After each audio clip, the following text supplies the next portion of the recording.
Friends, Saraswati পুজো এবং নেতাজি জয়ন্তী শুভেচ্ছা জানবেন।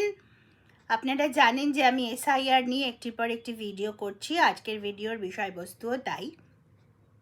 সুপ্রিম কোর্টের সাম্প্রতিক অর্ডারের পর ইলেকশন কমিশনের কার্যপদ্ধতিতে লজিক্যাল ডিসক্রিপেন্সি কেসগুলির হিয়ারিংয়ের বিষয়ে ইলেকশন কমিশন যে সিদ্ধান্তগুলো নিয়েছে এবং সেই বিষয়ে যেভাবে কার্যকলাপ চলছে, আজকের ভিডিও সেই বিষয়েই। এবং প্রথমেই আমরা দেখে নেব একখানি ভিডিও, যেটা কিনা বেলডাঙ্গার মোহাম্মদপুর গ্রামের একটি ভিডিও। এবং সেইখানে গ্রামবাসীরা বলছেন, এই আরও সাহেবের সঙ্গে কথা হচ্ছে তাদের, তারা ডকুমেন্ট জমা দিচ্ছেন কিন্তু তারা কোনো রিসিপ্ট পাচ্ছেন না। প্রথমেই আমরা দেখে নেব ভিডিওটি। সোমপাড়া 1 পঞ্চায়েত, বেলডাঙ্গা 2 এর মোহাম্মদপুর গ্রাম। আসুন আমরা শুনে নিই।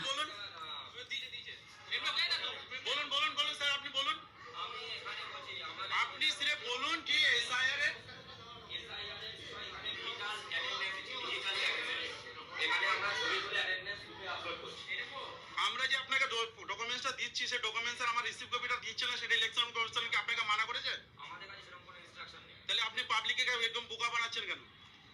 বোকা আমি বানাচ্ছি? তো কে বানাচ্ছে এটা? ঠিক আছে, ক্যামেরাটা করো তো, ক্যামেরা করতো। আপনি এরকম করতে পারেন না।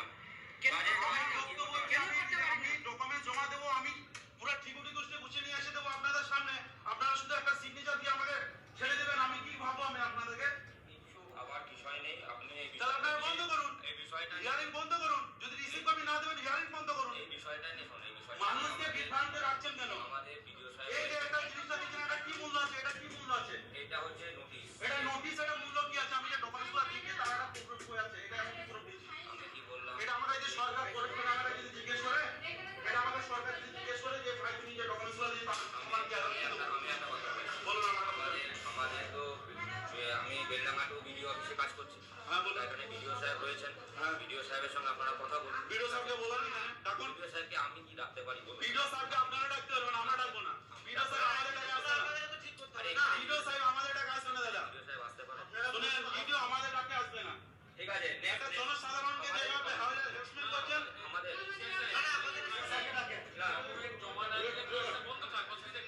হ্যাঁ, আমি তাহলে আপনারা ঠিক করুন না। আমরা রিসিভ কপি নেবো, আমরা ডকুমেন্ট জমা দেবো, আমরা রিসিভ কপি নেবো।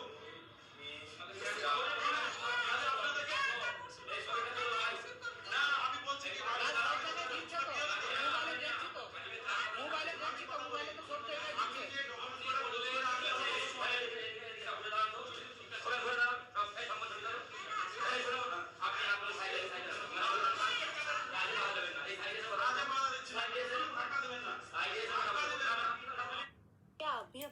অর্থাৎ আমরা যেটা বুঝতে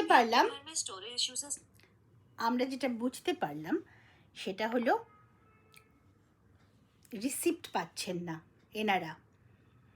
মোহাম্মদপুর গ্রামের এই ব্যক্তি সেই বিষয়ে লিটিগেশন তৈরি করছেন। তিনি হিয়ারিংয়ের জন্য এসেছেন, তিনি ডকুমেন্ট সাবমিট করেছেন, কিন্তু তিনি অফিসারের কাছ থেকে, এই আরোর কাছ থেকে, অ্যাসিস্ট্যান্ট ইলেকটোরাল অফিসারের কাছ থেকে, ইলেকশন অফিসারের কাছ থেকে তিনি কিন্তু রিসিপ্ট পাচ্ছেন না তার ডকুমেন্টের। অথচ আমরা যদি সুপ্রিম কোর্টের রায়ের 9 নম্বর প্যারাগ্রাফটা পড়ি, তাহলে দি official who will receive the documents or accord a hearing to the affected persons may also certify the receipt of documents and the conduct of such a hearing. May also certify the receipt of documents and the conduct of such a hearing. অর্থাৎ supreme court কিন্তু বলেছিল may also certify. Supreme court কিন্তু election কমিশনকে SIR এর বিষয়ে নির্দেশ দিতে পারে না। এটা আমি আগের একাধিক ভিডিওতে বলেছি যে এসআইআর এমন একটি বিষয় যে বিষয়ে চূড়ান্ত সিদ্ধান্ত নেওয়ার অধিকার ইলেকশন কমিশনের, সুপ্রিম কোর্টের নয়। সুপ্রিম কোর্ট যে নির্দেশ দিতে পারে, সেখানে সুপ্রিম কোর্ট কিন্তু সেই কারণেই সুপ্রিম কোর্টের নির্দেশে আপনারা দেখতে পাবেন যদি আমরা সুপ্রিম কোর্টের নির্দেশটা পড়ি তাহলে দেখব যে সুপ্রিম কোর্ট কিন্তু বলছে মে অলসো সার্টিফাই, মানে ডকুমেন্ট যিনি গ্রহণ করছেন সেই অফিসার কিন্তু চাইলে রিসিপ্ট দিতে পারেন। রিসিপ্ট দিতে হবে এ কথা কিন্তু সুপ্রিম কোর্ট বলেনি। এমনকি মাধ্যমিকের অ্যাডমিট কার্ড অ্যাকসেপ্ট করার বিষয়েও সুপ্রিম কোর্টের অর্ডারটা আসুন আমরা পড়ে নিই। সুপ্রিম কোর্ট অর্ডারের 10 নম্বর প্যারাগ্রাফ, মাধ্যমিক class 10 admit card which discloses date of birth of the candidate may be submitted apart from madhyamik pass certificate during hearing. May be submitted, not shall be submitted. এটা এরকম কিন্তু নয়। may be submitted apart from madhyamik pass certificate during hearing, মানে মাধ্যমিক pass সার্টিফিকেটটা দিতেই হবে, তাছাড়াও অ্যাডমিট কার্ডও দিতে পারা যায়। সুপ্রিম কোর্টের অর্ডারে কিন্তু সেই গ্রাউন্ডটা সম্পূর্ণই দিয়ে দেওয়া হয়েছিল ইলেকশন কমিশনকে, অর্থাৎ এই বিষয়ে ইলেকশন কমিশন যা সিদ্ধান্ত নেবে সেইটি ফাইনাল, সেই স্পিরিটটা বজায় রেখেই সুপ্রিম কোর্টের অর্ডারটি ছিল। কিন্তু আমাদের এখানকার যে লোকজন যারা তারা কিন্তু এই বিষয়টাকে সেইভাবে দেখেনি, আমাদের এখানকার লোকজন বলতে আমি বলতে চাইছি বিশেষত মিডিয়ার একটা সেকশন কিন্তু এমনভাবে প্রচার করেছিল যেন সুপ্রিম কোর্ট অর্ডার দিয়ে দিয়েছে যে মাধ্যমিকের অ্যাডমিট কার্ড নিতেই হবে, মানে মাধ্যমিক পাস সার্টিফিকেট না দিলেও চলবে, মাধ্যমিকের অ্যাডমিট কার্ডটা গ্রহণযোগ্য হয়ে গেল। Supreme Court says Election Commission has to accept the Madhyamik admit card. তো এই কথাগুলো যখনই মিডিয়া রিপোর্ট করছে তখনই কিন্তু মানুষের মধ্যে বিভ্রান্তির সৃষ্টি হয়েছে। সুপ্রিম কোর্ট কখনোই বলেনি it has to accept, supreme court বলেছে may be submitted apart from Madhyamik pass certificate during hearing. May be আর হ্যাজ টু বি, এর মধ্যে তো অনেক তো তফাৎ, কিন্তু এখানে মিডিয়া তাদের দায়িত্ব পালন করেনি। বহু মিডিয়া, এমনকি এবিপি আনন্দ আমরা দেখেছি এমনভাবে তাঁরা সেই রিপোর্ট করেছে, এবং যেগুলো আর কি ফ্ল্যাশ নিউজ হিসেবে বা ব্রেকিং নিউজ হিসেবে যেগুলো যে সমস্ত নিউজ স্লাইডসগুলো এসেছে তার মধ্যে লেখা আছে অ্যাডমিট কার্ড গ্রহণ করতে হবে, সুপ্রিম নির্দেশ। তো এরকম তো হয়নি, আসলে আদতেই তো মাধ্যমিকের অ্যাডমিট কার্ড গ্রহণীয় হয়নি। তো এর পরিপ্রেক্ষিতে সিমিলারলি রিসিপ্ট দেওয়ার ক্ষেত্রেও কিন্তু সুপ্রিম কোর্ট বলেছে দি official who will receive the documents may also certify the receipt of documents and the conduct of such a hearing. May, supreme court বলেছে may also সার্টিফাই, কিন্তু এই বিষয়ে ইলেকশন কমিশন কিন্তু স্পষ্ট নির্দেশ দিয়েছে, অর্থাৎ সুপ্রিম কোর্টের অর্ডারকে মান্যতা দিয়ে, সুপ্রিম কোর্টের অর্ডারকে সম্মান দিয়ে ইলেকশন কমিশন যে নির্দেশ পাঠিয়েছে সিইও ওয়েস্ট বেঙ্গলের অফিসকে ইলেকশন কমিশন অফ ইন্ডিয়া যে নির্দেশ পাঠিয়েছে তাতে কিন্তু তার 7 নম্বর পয়েন্টে লেখা আছে, প্রথমে বলা যাক 5 নম্বর পয়েন্টে লেখা আছে the official who will receive the documents or accord hearing to the affected persons shall also certify the receipt of documents and the conduct of such hearing. মানে সুপ্রিম কোর্ট বলেছিল, আমরা কম্পেয়ার করে দেখি আসুন, সুপ্রিম কোর্ট বলেছিল the official who will receive the documents or accord a hearing to the affected persons may also certify the receipt of documents and the conduct of such a hearing. এর রেসপেক্টে election commission of India যখন chief electoral officer West বেঙ্গলকে নির্দেশ পাঠালেন তখন কিন্তু election commission of India কিন্তু লিখলো 5 নম্বর পয়েন্টে the official who will receive the documents or accord hearing to the affected persons shall also certify the receipt of documents and the conduct of such hearing. অর্থাৎ এখানে কিন্তু স্পষ্ট নির্দেশ দেওয়াই আছে এই আরোরা যারা হিয়ারিং নেবেন তাদেরকে কিন্তু শ্যাল মানে রিসিপ্ট দিতে হবে ডকুমেন্টের। ডকুমেন্টের রিসিপ্ট এবং হিয়ারিং যে হলো তার রিসিপ্ট কিন্তু দিতে হবে। এবার প্রশ্ন হলো তাহলে ওই মোহাম্মদপুরের ওই এই আরও কেন তাহলে রিসিপ্ট দিতে চাইছেন না, তিনি কেন রিসিপ্ট দিতে চাইছেন না? এখানেই কথাটা হলো, এখানে খুব ইম্পর্টেন্ট। আমরা যদি ওই ভিডিওটা আর একবার মনে করতে পারি, অনেকেই বলছিলেন যে যদি রিসিপ্ট দিতে নাই পারেন তাহলে হিয়ারিং বন্ধ করে দিন, শুনানি বন্ধ করুন, এসআইআর বন্ধ করুন। এনারা চাইছেন এসআইআর বন্ধ হয়ে যাক, কিন্তু এনারা একটা জিনিস বুঝতে পারছেন না, এসআইআর যদি হিয়ারিং যদি বন্ধ হয়ে যায় তার মানেই যে ভোটার লিস্ট সংশোধন হবে না তা কিন্তু নয়। সেখানে সমস্ত লজিক্যাল ডিসক্রিপেন্সি যাদের নাম আছে সবার নাম কিন্তু একযোগে বাদ চলে যাবে। সুতরাং যে সমস্ত পাবলিকরা বলছেন যে তাহলে হিয়ারিং বন্ধ করুন, এসআইআর বন্ধ করুন, তারাও আমার মনে হয় না খুব একটা বুদ্ধিমানের কাজ করছেন। তারা ভুল কথাই বলছেন। হিয়ারিং বন্ধ করলে তাদের কোনো লাভ নেই। কিন্তু প্রশ্নটাতে আসা যাক যে তাহলে এই আরও কেন রিসিপ্ট দিতে চাইছেন না। এখানে আমার যেটা মনে হচ্ছে সেটা খুব একটা আমাদের একটা বিবেচ্য বিষয় বলে আমার মনে হয়।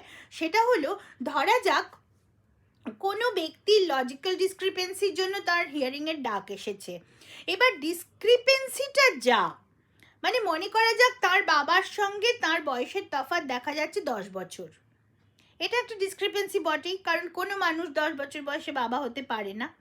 সুতরাং এবার এই ডিসক্রিপেন্সিটাকে যদি তাকে দূর করতে হয়, যদি হিয়ারিংয়ের মাধ্যমে ইলেকশন কমিশনকে জানাতে হয় যে ভুলটা কোথায় হয়েছে, এটা যে ভুল, এবং যদি ভুল হয়ে থাকে তাহলে কোথায় ভুলটা হলো এবং কেন ভুল হলো, তার জন্য যদি সাপোর্টিং ডকুমেন্ট দিয়ে তাকে ইলেকশন কমিশনকে তুষ্ট করতে হয়, তাহলে কিন্তু সেই সংশ্লিষ্ট ডকুমেন্টগুলো তাকে জমা করতে হবে। তার নিজের বয়সের পরিচয়পত্র, তার বার্থ সার্টিফিকেট, তার বাবার বার্থ সার্টিফিকেট, এই সমস্তগুলো কিন্তু তখন লাগবে। কে তার বাবা এবং সেই ব্যক্তিই যে তার বাবা, আদতেই যে সেই ব্যক্তি তার বাবা, সেই পরিচয়টা প্রথমে স্থাপন করতে হবে এবং তার বয়সের পরিচয়পত্রটাও লাগবে। নচেত কিন্তু তার এই ডিসক্রিপেন্সিটা সলভড হবে না।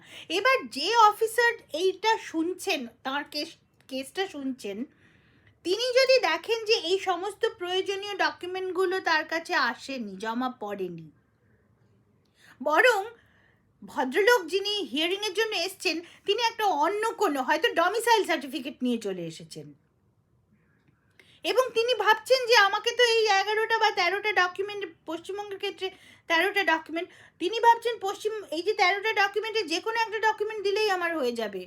তিনি কিন্তু বুঝতে পারছেন না যে তার ওই ডিসক্রিপেন্সিটা মিট আপ হয়, ব্রিজড হয়, ডিসক্রিপেন্সির যে গ্যাপটা সেইটা ব্রিজড হয়, এমন ডকুমেন্ট আমাকে দিতে হবে। যে কোনো একটা ডকুমেন্ট দিয়ে দিলেই আমার ডিসক্রিপেন্সিটা দূর হবে না, কিন্তু এই আরও কিন্তু সেটা জানেন। ফলে তিনি তার ওই অপ্রয়োজনীয় মানে আনঅ্যাপ্লিকেবল ডকুমেন্টে রিসিপ্ট দিয়ে সাইন করতে হয়তো ভয় পাচ্ছেন, কারণ দায়টা তার ওপর এসে পড়তে পারে। পরবর্তীকালে তাকে চার্জ করা হতে পারে যে এই ডিসক্রিপেন্সির জন্য এই ডকুমেন্টটা আপনি রিসিভ করলেন কি বলে। এই প্রশ্নের মুখোমুখি তাকে হতে পারে এবং তখন কিন্তু তার চাকরি নিয়ে টানাটানি হবে।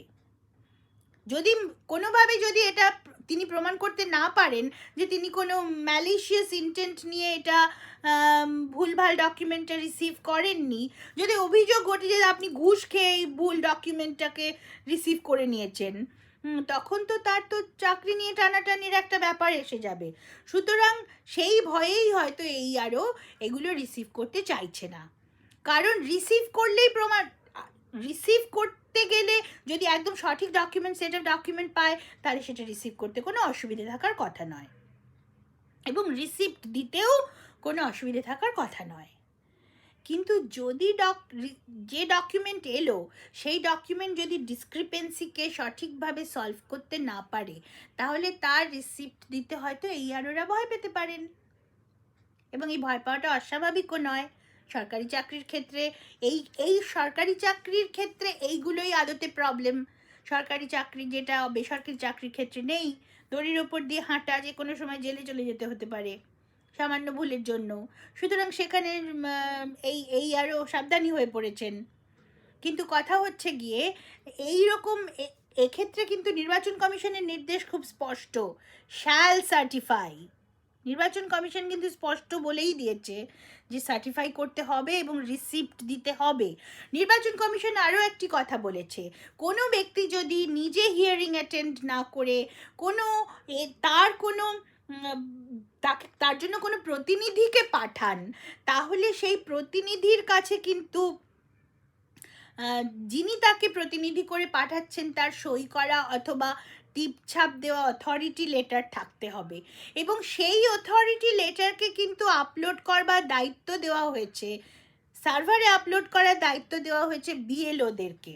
আমরা যদি পড়ি ইলেকশন কমিশনের নির্দেশটা, তাহলে আমরা দেখব authority letter if any and the certificate of receipt of documents, authority letter এবং certificate of receipt of documents, অর্থাৎ যিনি হিয়ারিং করলেন তিনি রিসিপ্ট দেবেন, সাইন করে তিনি রিসিপ্ট দেবেন, এবং এই সার্টিফিকেট অফ রিসিপ্ট এবং এই রিসিপ্টটা, receipt of documents and conduct of such hearings shall be uploaded by BLO in the BLO app. অর্থাৎ যিনি হিয়ারিং করবেন তিনি রিসিপ্ট দেবেন, রিসিপ্ট আপলোড করবেন বিএলওরা বিএলও অ্যাপের মাধ্যমে। অর্থাৎ এখানে একটা ডাবল চেক সিস্টেম কিন্তু ইলেকশন কমিশন রেখেছে।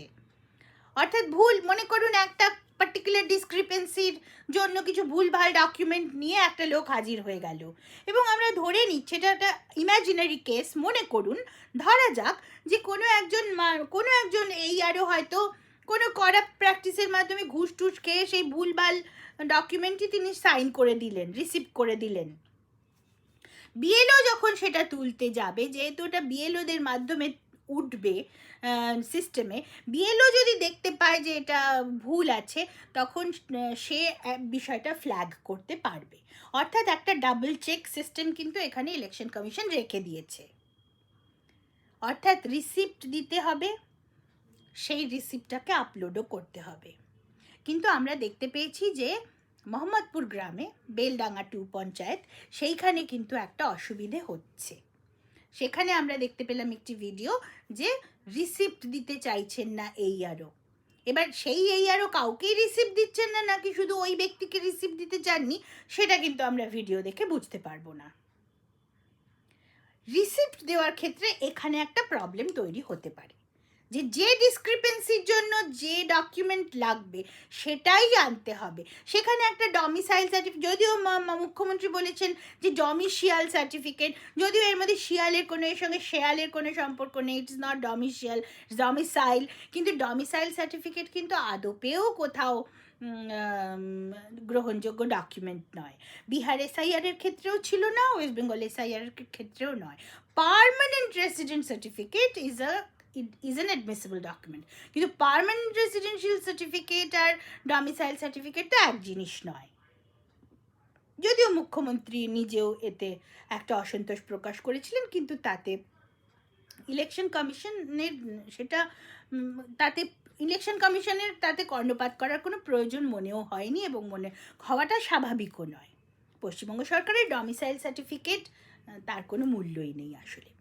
সুতরাং আমরা দেখতে পাচ্ছি যে এসআইআর সংক্রান্ত নানা রকমের বিতর্ক চতুর্দিকে চলছে, এবং যখনই পাবলিকের মধ্যে বিভিন্ন ওপেন ফোরামে যেখানে হিয়ারিং হচ্ছে, সেখানে কিন্তু আগামী দিনে আমরা